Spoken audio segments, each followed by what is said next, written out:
Assalamualaikum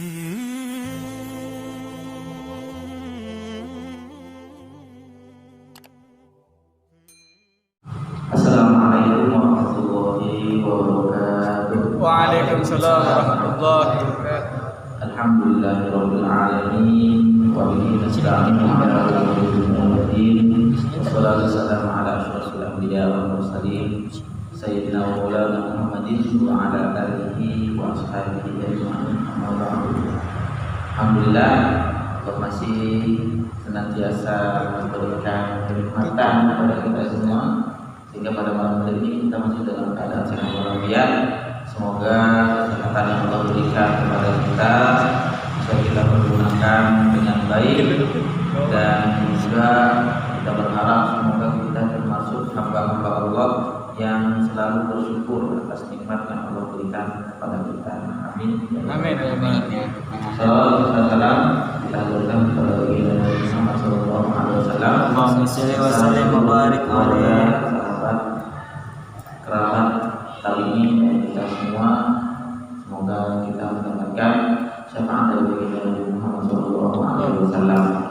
Meskipun kita tidak termasuk orang yang beruntung untuk hidup sezaman dengan Rasulullah sallallahu alaihi wasallam, paling tidak kita sangat beruntung untuk menjadi umat beliau, yang mana Rasulullah sallallahu alaihi wasallam pernah suatu hari beliau ketika berziarah ke Baqi, beliau tiba-tiba menangis dan beliau bersabda, "Walidu bawaan ini al-ikhwan."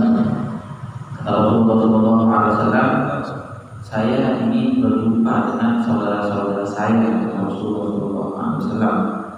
Para sahabat yang ada di situ ketika itu bertanya kepada Rasulullah, "Awalasna ikhwan ya Rasulullah? Bukankah kami ini adalah saudara-saudara ya Rasulullah?" Nabi Muhammad menjawab, "La, bal antum ashabi." Tidak, kalian itu adalah sahabat-sahabat. Saudaraku yang aku maksud adalah orang-orang yang hidup setelah aku meninggal, namun mereka beriman dan percaya kepadaku. Nah, ini adalah bukti bahwa Rasulullah SAW sebenarnya meskipun belum pernah melihat kita di zaman beliau, tapi beliau sudah merindukan kita dari sejak dulu. Rasulullah SAW meskipun dulu di zaman beliau belum pernah melihat kita, beliau itu sudah rutin mendoakan kita setiap malam. Ketika Rasulullah SAW melamar Siti Aisyah, datang kepada Abu Bakar dan Ibu Siti Aisyah, Rasulullah melamar beliau Ibu Siti Aisyah radhiyallahu anha, kemudian diterima oleh Abu Bakar. Abu Bakar minta kepada Rasulullah, "Ya Rasulullah, doakan Aisyah." Dan ketika itu ada Siti Aisyah, ada Abu Bakar, ada Ibu Siti Aisyah. Siapa istrinya Abu Bakar? Ummu Ruman. Jadi Rasulullah SAW mendoakan Siti Aisyah, Allahumma ighfir lana, Allahumma ighfir li Aisyah maghfiratan wajibah. Ya Allah, ampunilah Aisyah ampunan yang wajib, zahiratan wa batinan, yang zahir dan batin, ma'asarra wa ma'alana, apapun yang dia sembunyikan atau yang dia tampakkan. Artinya Nabi Muhammad SAW mendoakan ampunan untuk Siti Aisyah apapun itu dosanya.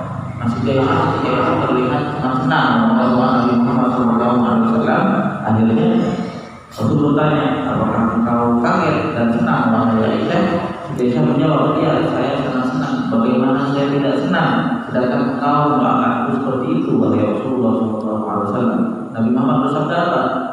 "Ketahuilah wahai Aisyah bahwa itu adalah doaku setiap malam untuk umatku."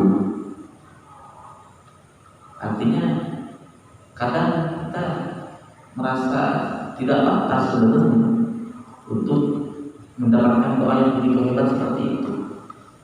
Makanya meskipun kita sangat jauh untuk menjadi umat beliau, sangat tidak layak untuk menjadi umat beliau, tapi alhamdulillah Allah pilih kita untuk menjadi umat beliau. Paling tidak kita berusaha untuk sedikit demi sedikit mencoba untuk memantaskan diri kita menjadi umat Nabi Muhammad Muhammad SAW. Salah satunya dengan cara banyak sholawat kepada Nabi Muhammad SAW.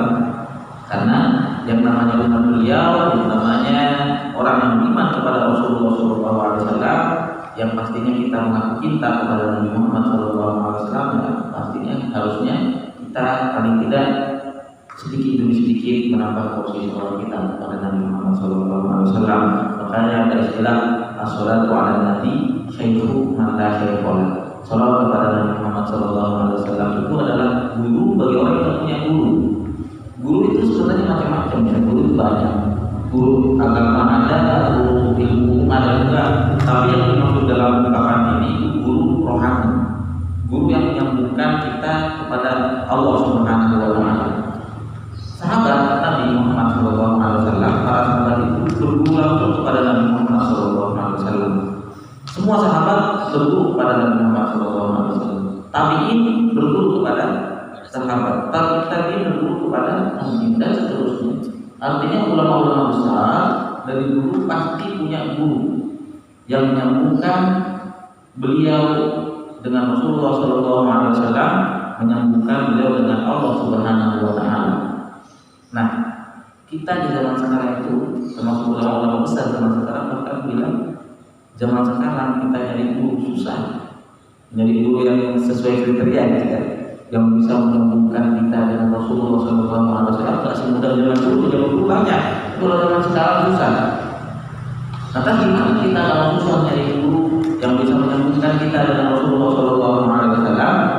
Hanya ulama mengatakan as-sholatu ala Nabi SAW syaikhu man la syaikhola. Sholawat kepada Nabi Muhammad adalah guru bagi orang yang tidak punya guru. Insyaallah kalau kita rutin istiqomah berbanyak sholawat kepada Nabi Muhammad SAW, kita akan ada guru, akan ada pembimbing. Karena tugas guru atau fungsi guru itu dengan guru memang membimbing kita kalau kita lagi melenceng, kita lagi jalan yang tidak baik. Guru yang mengingatkan kita, guru yang malah mendoakan kita. Makanya ada istilah kalau kita punya guru terus kita berjalan di jalur yang salah, bisa jadi doa guru kita itu ikatan batin antara guru dengan muridnya, mendoakan bahwa Allah bulan bin bulan sepertinya sudah jauh dari Allah memberikan itu salah satu fungsi dan gunanya kalau kita punya guru. Jadi makanya kalau kita belajar kepada habib itu ada istilah guru utuh gitu ya, ada istilah guru batin. Nah, itu penting. Nah, kalau kita rutin bersolawat kepada Nabi Muhammad SAW, maka solawat itu yang insya akan mengingatkan kita, akan membimbing kita. Suatu saat ketika misalnya kita kalah sama nafsu kita, kalah sama setan, kita terlalu jauh dari jalan Nabi Muhammad SAW, insya Allah kalau asalkan kita rutin dengan solawat kita, ada waktunya nanti di mana Allah akan menyadarkan kita dengan solawat itu. Makanya mumpung kita masih di bulan Maulid, mari kita perbanyak solawat kepada baginda Nabi Muhammad SAW. Baik, kita lanjutkan kajian sirah kita tentang perhatian Rasul kepada atau terhadap penampilan beliau dalam kitab Muhammad Al-Insanul Kamil karya Al-Habib Sayyid Syarif Muhammad bin Alwi Al-Maliki. Sebelumnya kita kirimkan Al-Fatihah. Al-Fatihah ila hadratin Nabi Mustafa Sayyidina Muhammad sallallahu alaihi wasallam wa jami'i ikhwanihi minal anbiya wal mursalin wa as-salihin wa ulama al-amilin wal malaikatil muqarrabin wa jami'il awliya wa musyahidil ardh al biha khususan ila Sayyidina Muhammad Muhammad bin Ali ta'ala wa sya'bul wadil al-ilani wa usulihi wa furu'ihim wa ila Sayyid Muhammad bin Abdul Malik wa usulihi wa furu'ihim an-nadhar lana wa lahum wa intu alaihim wa barakatuhum wa amwalihim wa asrarihim wa ila hadratin Nabi Al-Fatihah. أعوذ بالله من الشيطان الرجيم. بسم الله الرحمن الرحيم. الحمد لله رب العالمين الرحمن الرحيم مالك يوم الدين.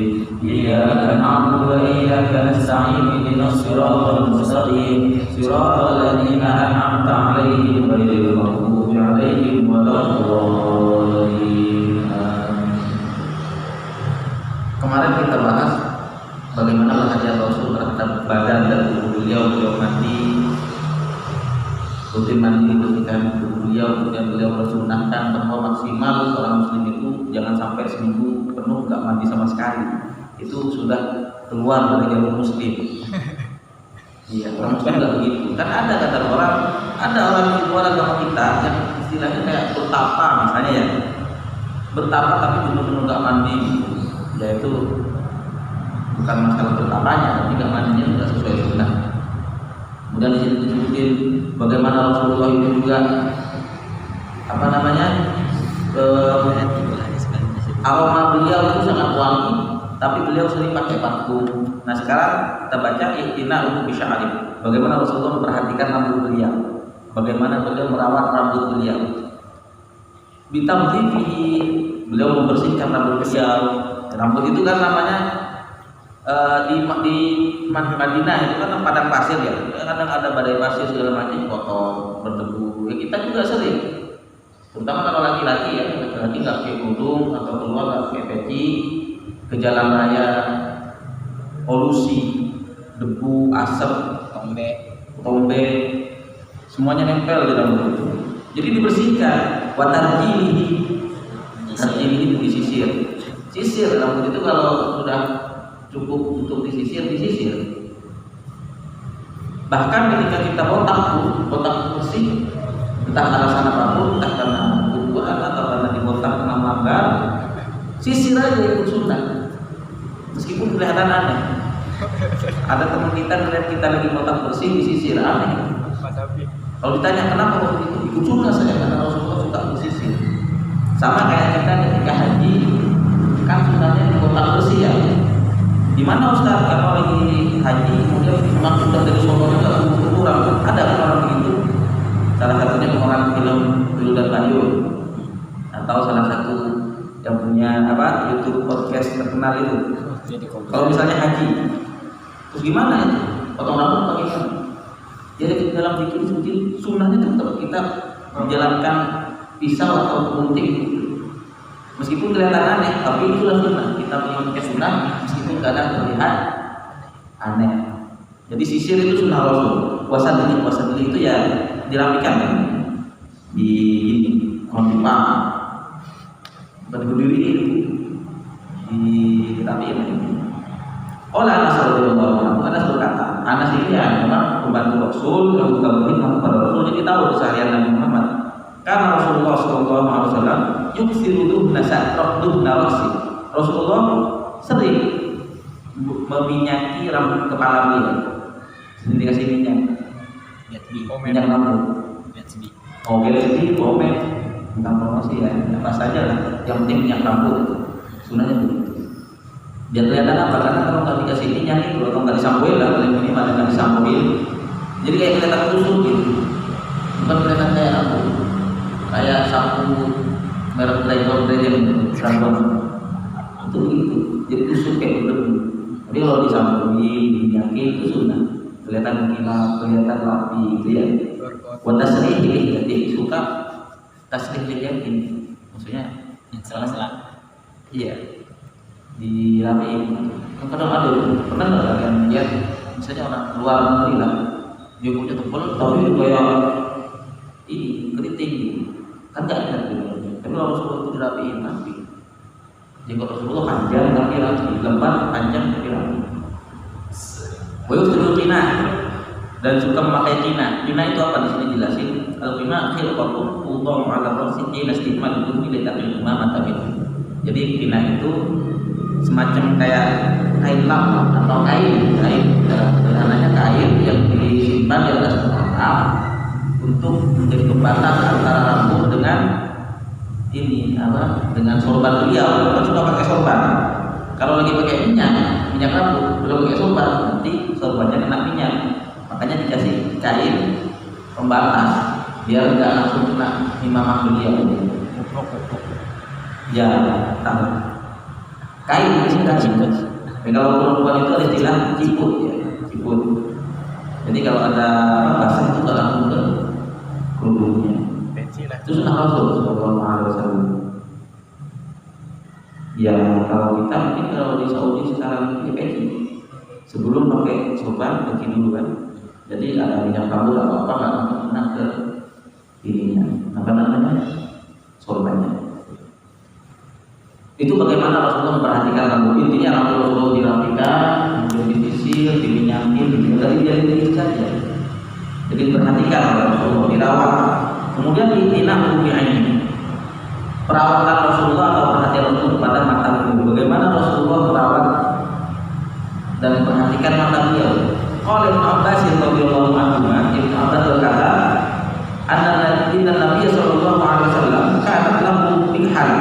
Rasulullah itu punya mikhal. Mikhal itu tempat atau wadah celah. Kalau sekarang itu celah atau sifat ya. Sifat atau celah itu yang praktis sekarang itu. Ada yang sudah berbentuk pensil, ya kan? Bentuknya enggak? Pensil, tinggal kayak pensil. Ini. Kalau zaman dulu nggak begitu. Ada mikhalah. Saya pernah itu sempat ngalamin. Nenek saya itu zaman dulu punya yang warna kuning. Nah kalian lihat warna kuning terus ada kayak jamurnya ini apa? Nyelupin bumbu gitu. Jadi Rasulullah punya mikhalah itu, punya tempat celah. Yang tadi Rasulullah pakai celah itu setiap malam. Setiap malam sebelum beliau tidur pakai celah itu. Meskipun beliau akhalul ainain, dari sononya Rasulullah tercipta memang sudah akhalul ainain, mata beliau sudah kelihatan kayak bercelah. Ada kan sebagian orang tanpa pakai celah sudah kelihatan agak hitam bawahnya. Pakai celah kan? Contohnya seperti kelihatan bawahnya itu ada hitam-hitamnya semacam kayak agak hitam. Bukan ininya, jadi ininya kalau nggak ada, mudahnya kurang ada. Bagian bawahnya ini kalau lainnya Rasulullah sudah begitu, tapi sunnah beliau tetap pakai celah sebelum tidur. Tanah tak tertutup hari, buat tanah tertutup hari. Jadi Rasulullah sebelum tidur celah sebelah kanan 3 kali, sebelah kiri 3 kali. Nah, kalau kita ditarik di pesantren Nabi Umar, jadi sunnah-sunnah seperti ini kita baca, kita lihat ya, serius. Sunnah minum wudu, bukan kita baca di kitab, datang aja ke situ, itu sunnahnya. Sunnah makan, jadi itu. Kita lihat aja santri-santrinya, sama kayak celah ini.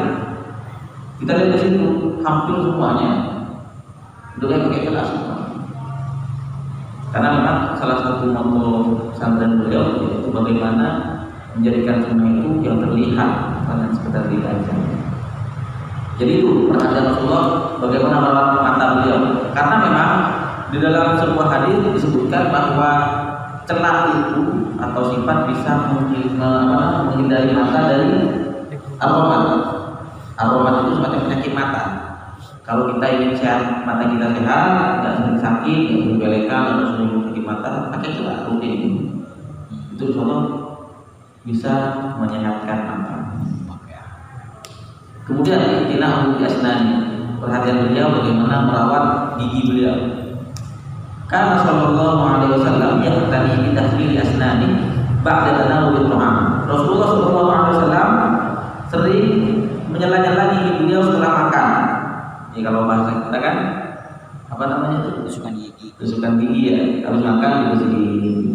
Kalau pengen simpel sikat gigi. Habis makan sikat gigi. Biar nggak ada bekas makanan di gigi kita. Wa yaqul, beliau bersabda, habbadan mutakhallilun min ummati. Betapa baiknya orang yang suka menyela-nyela dari umatku. Wa qad qila lahu wa man mutakhallilun ya Rasulullah. Ada sahabat yang bertanya, yang dimaksud orang yang menyela-nyela maksudnya apa wahai Rasul?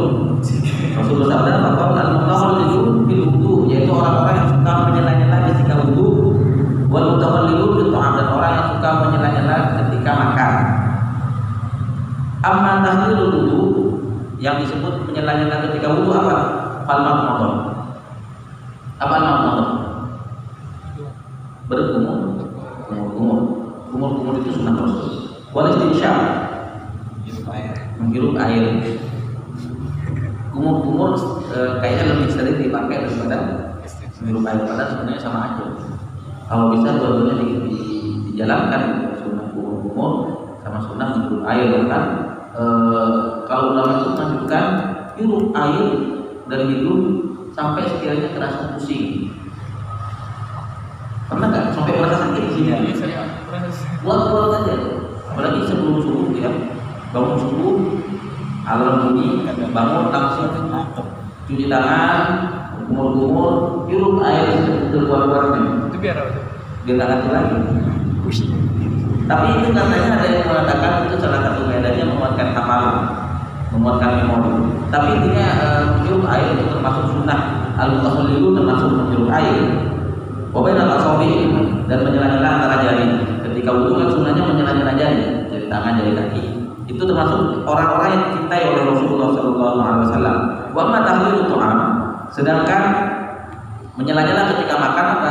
Fali annahu laisa syai'un asyadda 'alal malakaini min amjariyat baina asnani sahibihi ma ta'aman wa huwa qa'imun yusalli.